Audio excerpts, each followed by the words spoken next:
Hello everyone, my name is Matthew Pinto, and this is my Writing 205 Unit 2 interview. And today we have Jalen Tsai, one of my friends from my fraternity, and he is one of the best artists that I know and talk to on a regular basis. So I'm gonna give him a second to introduce himself. Hi, my name is Jalen Tsai, and I'm currently a second-year illustration student at Syracuse University.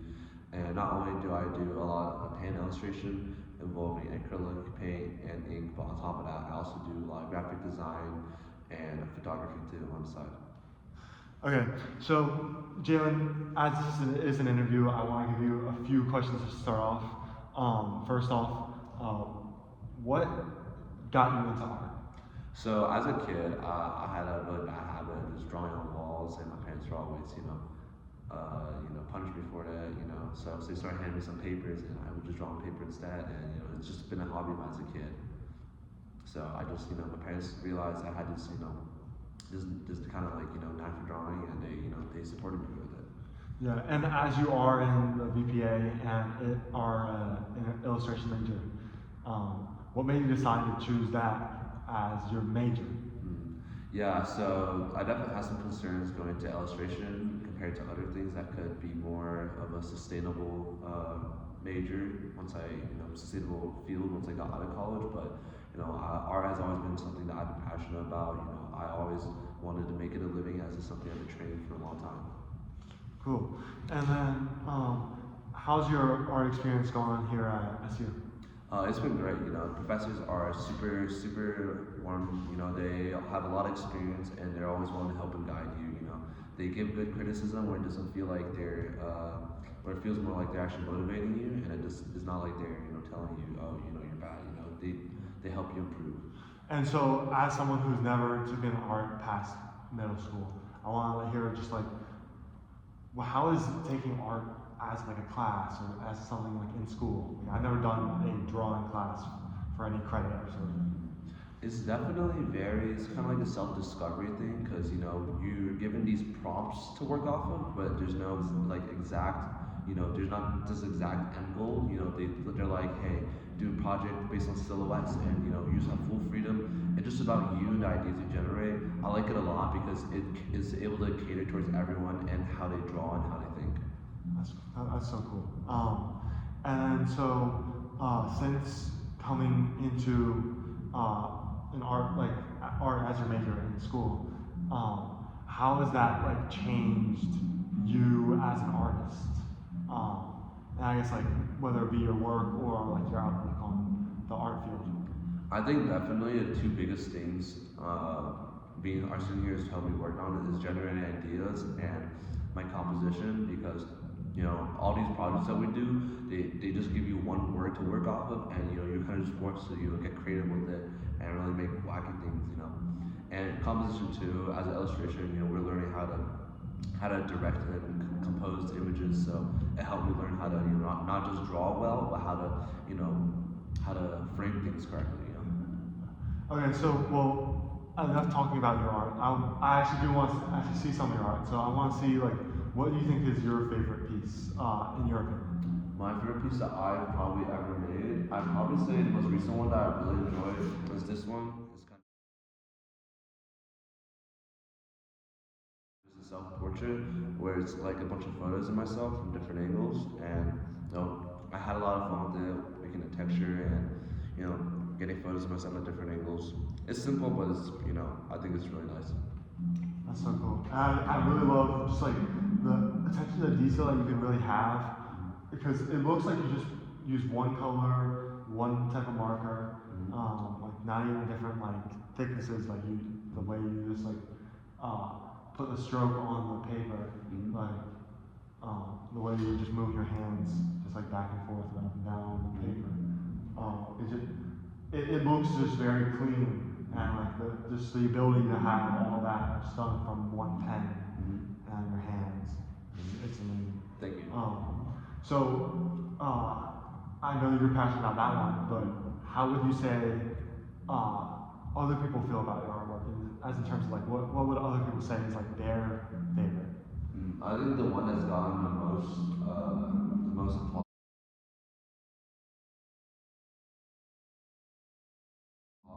is definitely this one. It's a scratchboard carving of Joji. So basically, the whole board is originally black, and the white lines I had to carve into it with something. So it was definitely very difficult. It was my first time doing scratchboard, you know.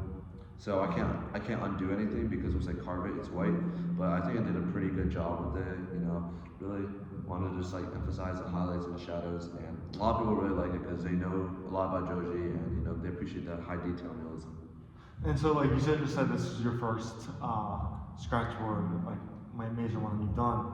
Have you continued doing those since then? Actually, I have not had the chance to work with scratchboard again, but I can't lie, it was definitely it's stressful, but it's fun at the same time. You know, sometimes you gotta learn to embrace the mistakes that you make in the strips. Yeah, and then I also wanted to say, like, because I know you do run an art Instagram. How does that work? Because I think I've seen this on there as well. Yeah, so normally I just post my artwork on my social media. Not only is it a good way to just like show people the work I do, but you know, it's kind of like a portfolio in itself. So if people want to hire me and I just give them my Instagram, they can look through and see, you know, my progression of art and just all the different pieces I've done, you know. That's cool. Yeah. And then, what would you say is like your big like come out like piece? Because like it's obviously like you weren't good at art from the very beginning. No one's good at anything from the very beginning. I think this one is definitely something that got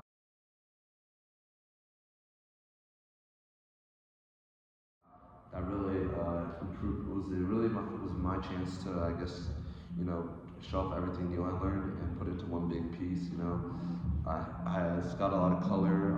You know, the texture in the clouds and you know the clothing, you know, and the mountains. You know, there's a lot of varying textures, and this one definitely got a lot of attention and really. You know, I feel like after this, the way it painted has changed and has improved. Yeah. And so, like obviously, like this looks incredible. Like what's your like thought process behind like going through a piece? I always usually have this idea projected in my head, but you know sometimes you make mistakes and you end up running with it. Like originally, the clouds here were supposed to be more purplish, but I thought the blue looked really nice, so I was just went with it. The sky was supposed to be more orange, but I actually made it to yellow, and I was like, oh, this doesn't look too bad. So you know, sometimes you know things don't always go your way, but you know if you just you know if you're able to just accept it and work with it and move on, then you might be able to do something better. You know. Yeah. And then like as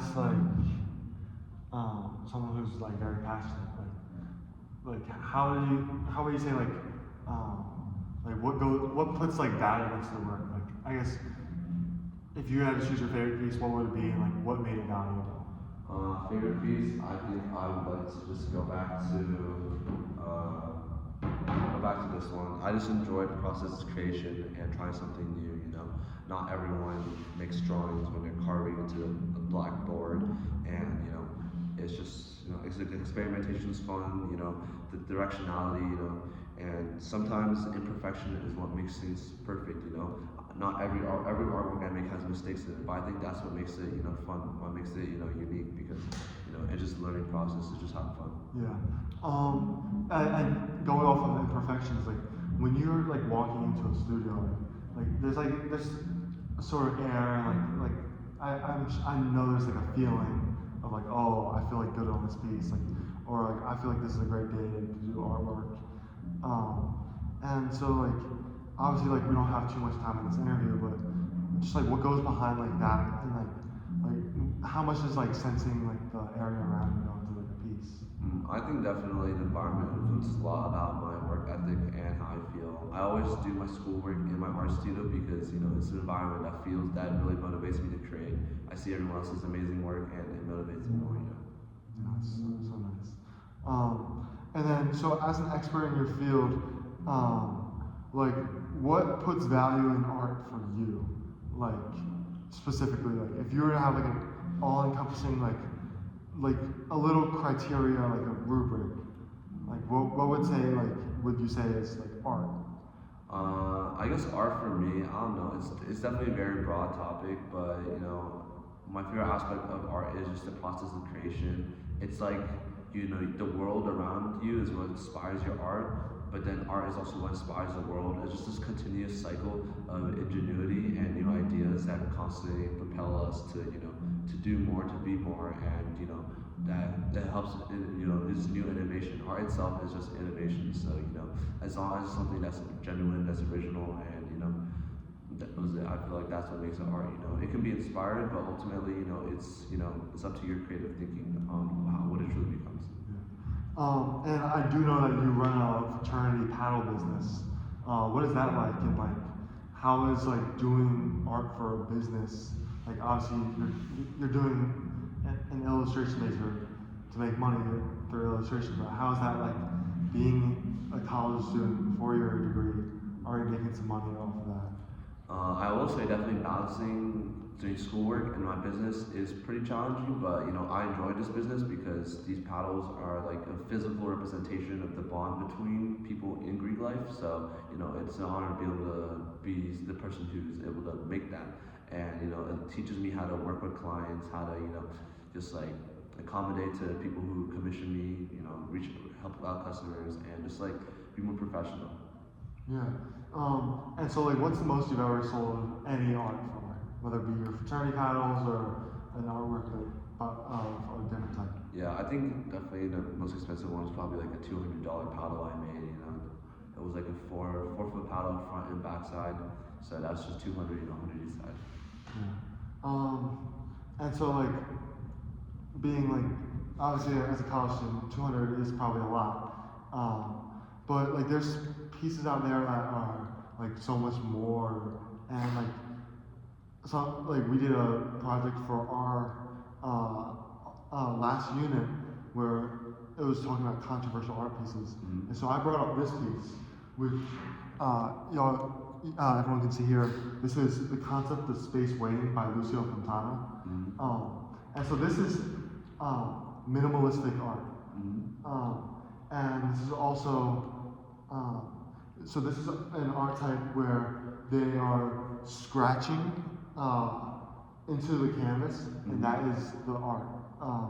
Making cuts through it, and that's it. They're not doing anything else.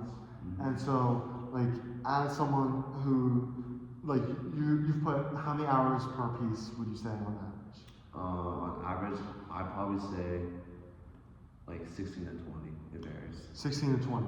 And so, how long do you think this would have taken to create? Maybe like an hour. I don't know. Just pay the whole canvas for it, scratch into it. I guess thinking about where you want to scratch it. Yeah. So, do you have any guesses on how much this cost the last time it was sold? I'm saying like 20,000. So this actually sold for $1.5 million.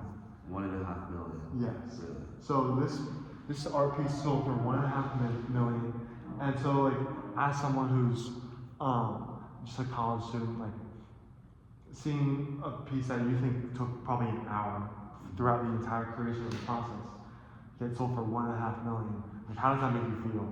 I mean, it's not really that crazy to me, because art to me is never really about like, never really about that competition. And at the end of the day, every art piece has its own process, and some are quicker, some are slower, and more tedious. But art is just like writing a book.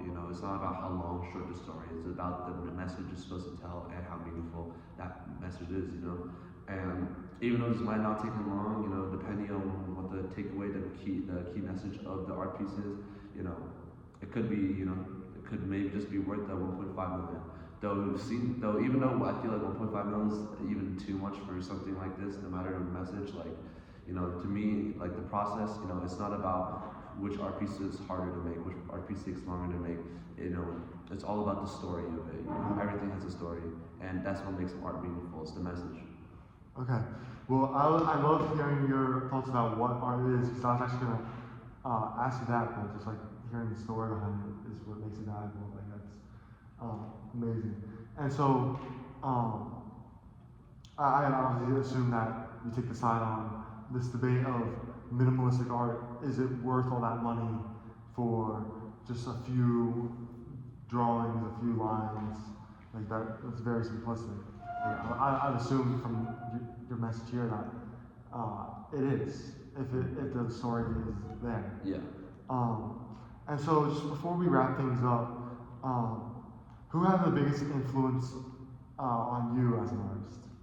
I think definitely an artist that I really enjoyed, and still do enjoy looking at, is Salvador Dali.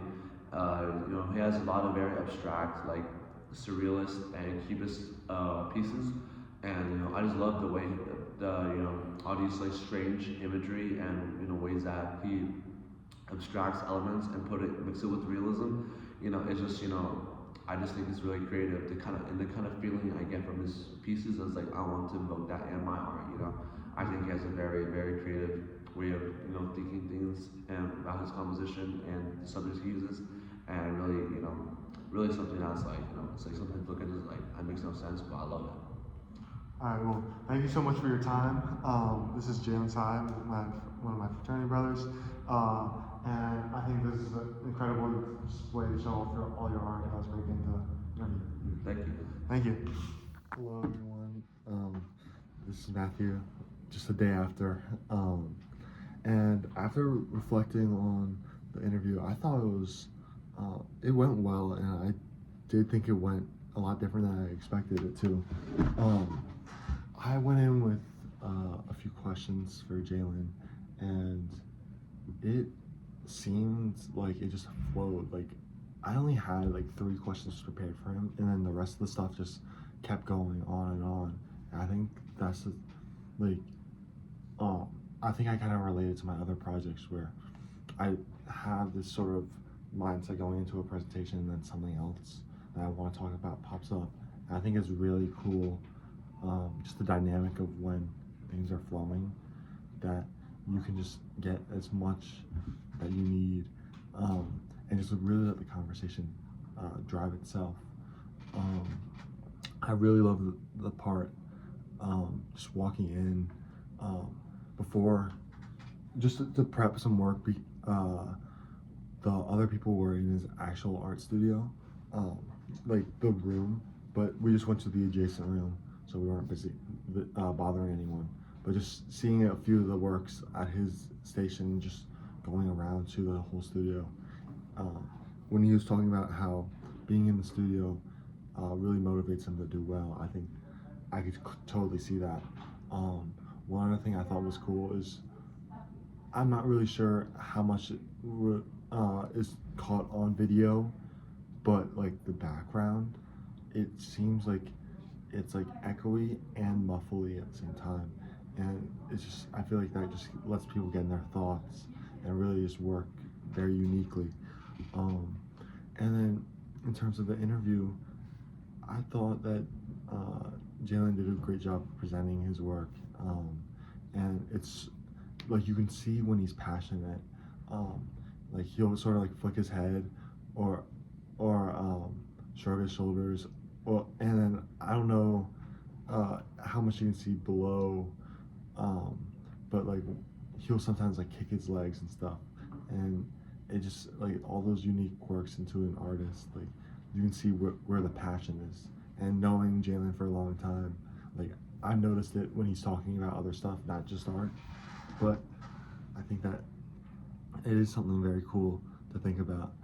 And then I think just the way he was clear and concise about his answers. I feel like he's been doing this for a while, and a lot of people talk to him, because some background about him is he is a yapper, and so it does seem like he kept a lot of his answers very short and concise.